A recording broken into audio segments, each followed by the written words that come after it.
ಕನ್ನಡ ಕಲಾಭಿಮಾನಿಗಳು ಎಲ್ರಿಗೂ ನಮಸ್ಕಾರ. ಈ ಹಂಪಿ ಉತ್ಸವಕ್ಕೆ ಫಸ್ಟ್ ನಾನು ಶೂಟಿಂಗ್ ಅಂತ ಇತ್ತು, ಬಟ್ ನಾವು ಯಾವಾಗ ಸಿದ್ದರಾಮಯ್ಯ ಅವರು ಮಾನ್ಯ ಮುಖ್ಯಮಂತ್ರಿಗಳು ನಮಗೆ ತುಂಬ ಬೇಕಾದವರು ಅವರು ಬಂದು ಶಿವಣ್ಣ ಬರಬೇಕು ಹಾಗೂ ಜಮೀರ್ ಅವರು ಕೇಳ್ಕೊಂಡಾಗ ನಾವು ಇಲ್ಲ ಅಂತ ಹೇಳೋಕ್ಕಾಗಲಿಲ್ಲ. ಯಾಕಂದರೆ ಹಂಪಿಗೆ ಬರಬೇಕಂದ್ರೆ ನಮ್ಗೊಂದು ಖುಷಿ ಇದೆ, ಒಂದು ಸಂಬಂಧ ಇದೆ. ಹಂಪಿ ಬರೋಕ್ಕೊಂದು ವಿಶ್ವಾಸ ಹಾಗೂ ಒಂದು ಸಂಬಂಧ ಇರೋದ್ರಿಂದ ನಾವು ಬರಲ್ಲ ಅಂತ ಹೇಳೋಕ್ಕಾಗಿಲ್ಲ. ಅದಕ್ಕೋಸ್ಕರ ಖಂಡಿತ ಸಿದ್ದರಾಮಯ್ಯ ಅವರು ಹೇಳಿದ್ಮೇಲೆ ಮುಗೀತದೆ, ನಾವು ಆ ಮಾತನ್ನ ಪಾಲಿಸ್ತೀವಿ ನಾವು. ಸೊ ಅವರ ಒಂದು ವಿಶ್ವಾಸಕ್ಕೋಸ್ಕರ, ಜಮೀರ್ ಅವ್ರ ವಿಶ್ವಾಸಕ್ಕೋಸ್ಕರ ನಾವು ಬಂದಿದ್ದೀವಿ ಈ ಒಂದು ಉತ್ಸವಕ್ಕೆ.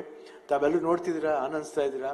ಆ ಆನಂದ ನಾವು ಆನಂದಿಸಿ ನಿಮ್ಮ ಮುಂದೆ ಒಂದು 2-3 ಸಾಂಗ್ ಹಾಡ್ತೀವಿ ಮುಂದೆ ಈ ಪ್ರೋಗ್ರಾಮ್ ಎಲ್ಲ ಮುಗಿದ ಮೇಲೆ. ಖಂಡಿತ ಹಾಡಿ ನಿಮ್ಮನ್ನೆಲ್ಲ ಮನೋರಂಜನೆ ಕೊಡೋಣ ಅಂತ ಒಂದು ಭರವಸೆಯಲ್ಲಿ ಬಂದಿದ್ದೀವಿ. ಎಲ್ಲರಿಗೂ ಒಳ್ಳೇದು ಮಾಡಲಿ. ಜೈ ಹಿಂದ್, ಜೈ ಕರ್ನಾಟಕ.